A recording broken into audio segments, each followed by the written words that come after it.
Hello, boys and girls. Welcome back to Reading with Miss Hansen. Today we're going to read part 2 of Exploring Space Travel. So if you haven't listened or watched part 1, make sure that you go back to that first before you watch this. Now, remember, in books that have different parts, they're called chapters. So we're going to read chapter 2, and this is all about spacecraft. Now, spacecraft means the things and machines that travel up to space. Throw a ball up into the sky. What happens?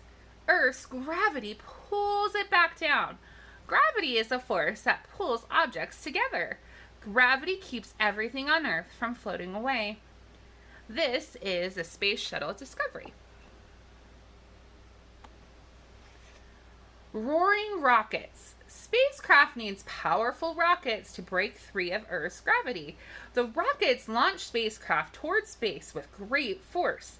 They drop off and away after their job is done. Then spacecraft's engines take over.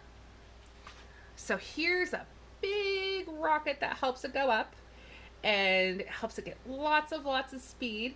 And then this breaks away after this is ready to go and float into space. The space shuttle. Many astronauts have flown in space shuttles. These U.S. spacecraft were shot straight up into the air. They landed back to Earth like an airplane.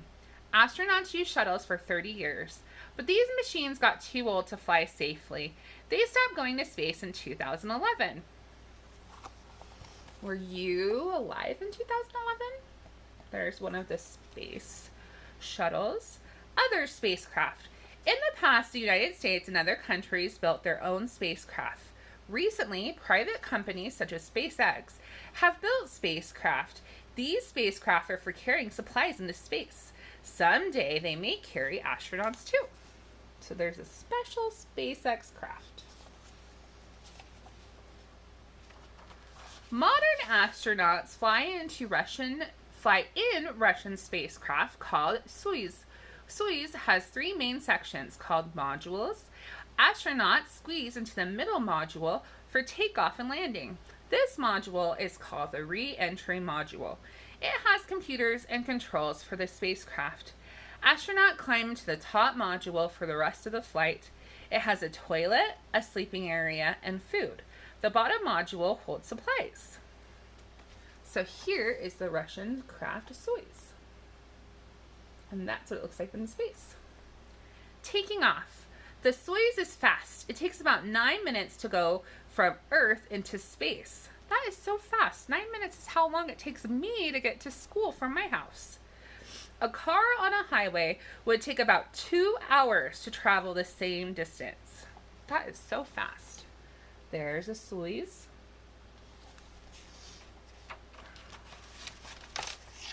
These astronauts are strapped into a Soyuz.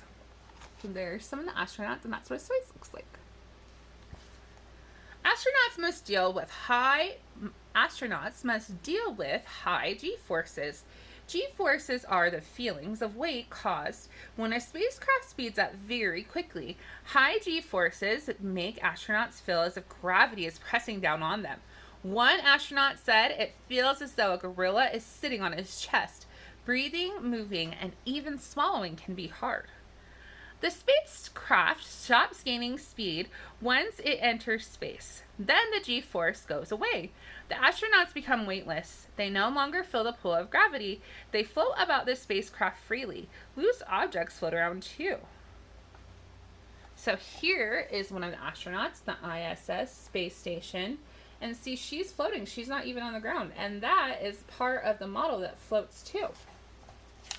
I was watching a video yesterday and I saw that some of the astronauts that are in space right now actually took some slime and saw what slime did in space. You'll have to go and find that video. Returning home. Returning to Earth in a Soyuz is a lot like falling. The re-entry module breaks away from the rest of the spacecraft. It falls through the sky in great speed. Here's what the re-entry model looks like. The speeding module rubs against up in the air. This rubbing creates a force called friction. The friction between the module and the air creates heat. A heat shield protects the re-entry module. The module has a parachute to help it land safely. And there is the module. This is a little tiny spacecraft. Oof, Earth just fell on me. And that is the end of chapter 2. Please find the next video to read about chapter 3. I'll see you next time, and I'll see you in the next video.